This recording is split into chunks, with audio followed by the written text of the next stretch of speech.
Що се отказвате от транспорта си с НСО и означава ли това, че ще се откажете и от личната си охрана? Нямам право да се откажа от личната си охрана по закон.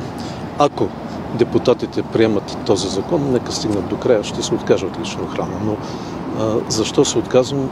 Защото аз не идвам от улични банди, нито от политическа проветка. Аз съм се оформил като ценностна система именно сред тези хора. Хората с сини пагони, където понятият дълг, отговорност и солидарност, разчитайки на живота на други, не са празни понятия.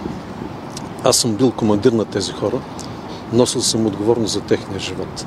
И никога не съм ги оставил сами в трудни ситуации, в каквито нерядко са ги поставили решенията на овластени политици.